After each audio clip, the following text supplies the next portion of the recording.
Hi everyone, my name is Noemi Alexander and I am your discipline lead for the Bachelor's in Public Administration, the department, the discipline in which you so faithfully and diligently teach in.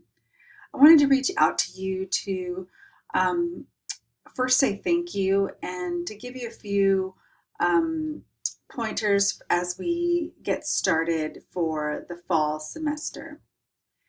First, I wanted to say thank you. Thank you so much for your diligence, for your professionalism, for giving of yourself and your talents, of your institutional knowledge, of your various areas of expertise in public administration and public service. Um, Without you, we could not do this. Without you, we wouldn't have the successful program that we have.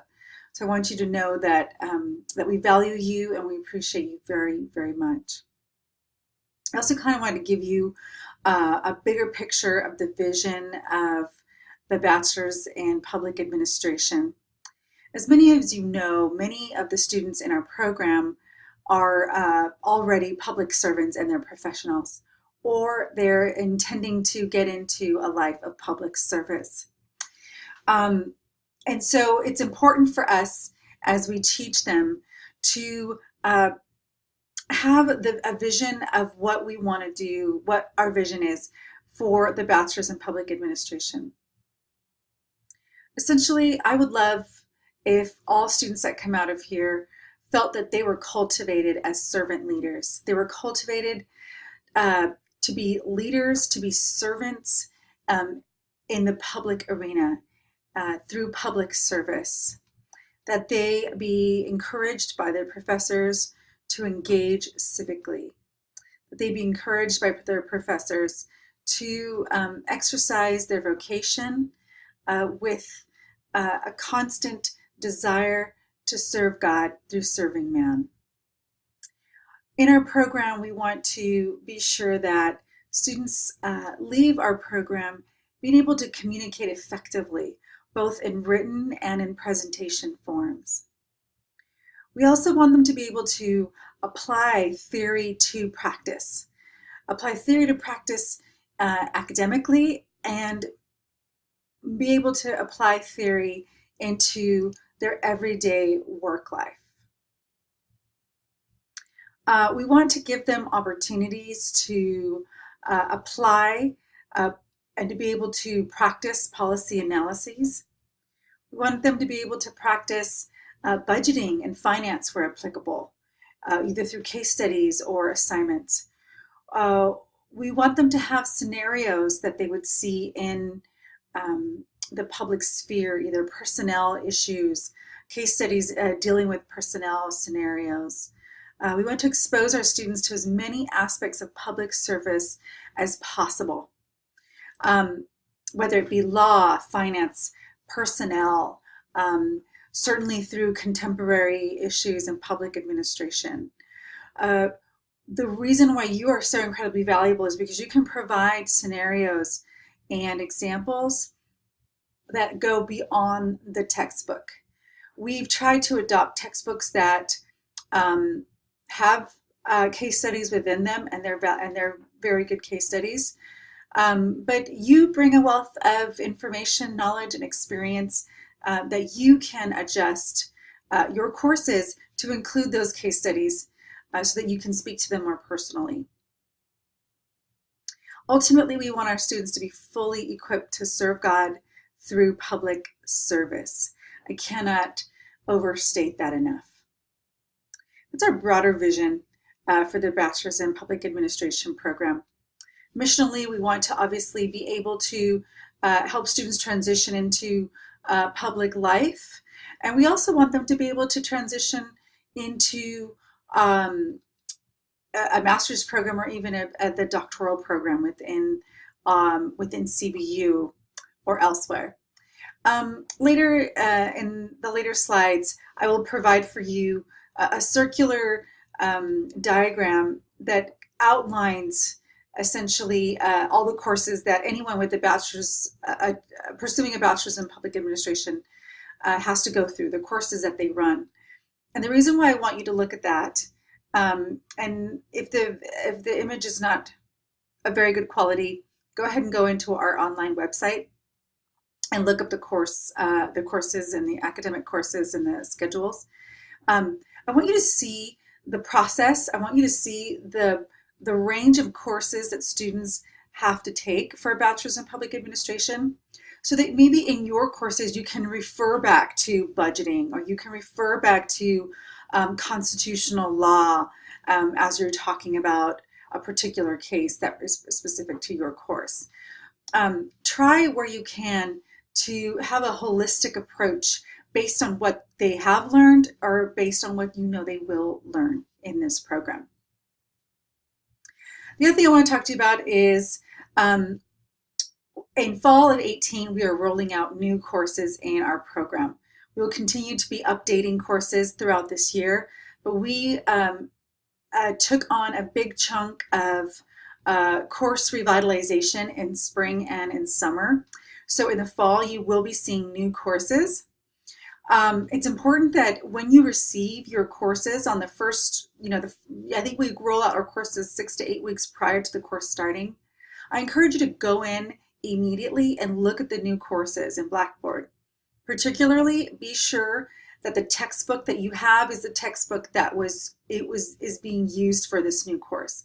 We have changed some textbooks. We have updated them to more recent versions. So it's really important that you go in there quickly and make sure that you order your textbook on time so that you can get it and start working on your courses prior to your releasing the course.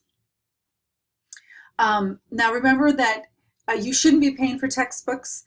I encourage you to reach out to the representatives within various publishers. If they give you any pushback because perhaps you're not on the website, or because your address that you're requesting is not a CBU address, go ahead and forward them my information, and I will get in touch with the rep and make sure that you get your books quickly. Oftentimes they just need verification that you're an adjunct with us. So it's important to look at your courses because we have new courses that have been rolled out. The other things I just want to remind you, effective communication. Do your best to have multiple entries of communication. Certainly email within 48 hours of their initial contact. Send videos of just kind of grading them for the week, talking about something that happened in current event. Include audio and or video lectures within your lecture slides. Often what hits multiple points of entry is creating a video and posting it onto announcements. If you put it into announcements on your Blackboard course, it will send an email with your video message, and it will also keep it on the Blackboard dashboard. So the student will get multiple entry of your video. That's one way that I like to kill two birds with one stone, if you will. The other point I want to bring up is faith integration. It is so important that you include faith integration within your courses. It doesn't take much. You just need to include some type of devotional, and you don't have to be a theologian. You could copy somebody else's devotional that's on open source in the web, or you could use one from another course.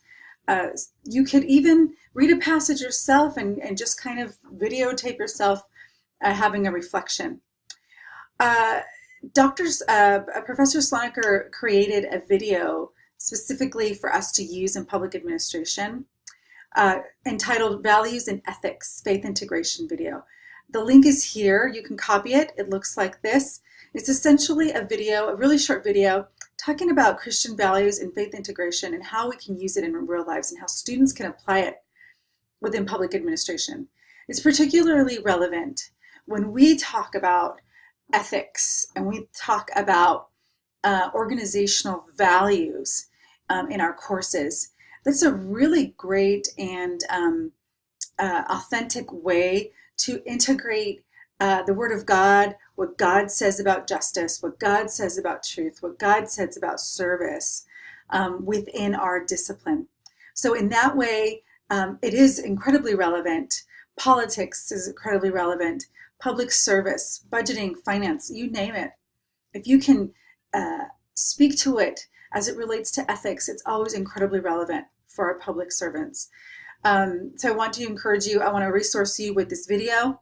And I also want to give you an example of one of you who created a really great faith integration journal post.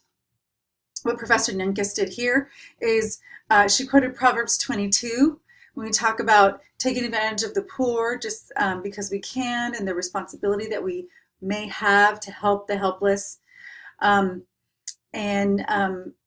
You know, the Lord will argue their case before them, etc.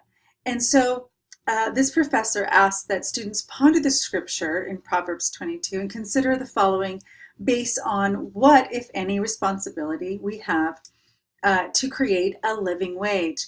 And there's a link here to the various living wages distributed by state. Open source information based on state. And so it's a discussion you can have about living wage, and you'll probably get some students who are in human resources or are in some way responsible for creating wages for their employees. You can have a very lively discussion on whether or not it is a responsibility of an employer to provide a living wage. And we can get into a whole cost of living conversation. I mean, there's a lot of places you can go with it. You can have really great discussions. That was a really great example, and I wanted to provide that for you. This is the slide that I was referring to as it relates to the prerequisites for the major of public administration. If you can't read this, go ahead and go on our website. Finally, I want you to promote the student resources. On Blackboard, there's tutoring online. They could submit their papers and get it edited. If they want to sit down with a one-on-one with an actual person, there's the writing lab on campus. You can refer them to the OWL Purdue website that shows them how to do APA MLA format. For our discipline, we use APA, so it gives them a really good example of what APA looks like. And obviously, provide office hours. Have virtual office hours with your students. What I found last semester, what worked for me, is opening an hour at night where students can just pop in. I'll be on grading and they can just pop in to see me just if you were on actual live office hours, because in the evening, as you know, is when many of our students are actually at home doing their homework. Finally, I just wanted to let you know that you are empowered to teach, to create the course, to reflect your personality, to reflect the things that you care about, to reflect your passions. We ask obviously that you do not change the critical assignment, but for the most part, within reason, we want you to be able to move the course and to adjust the course based on the things that you care about, based on the things that you are an expert at. It's the reason why we've brought you along, is because nobody does that better than you.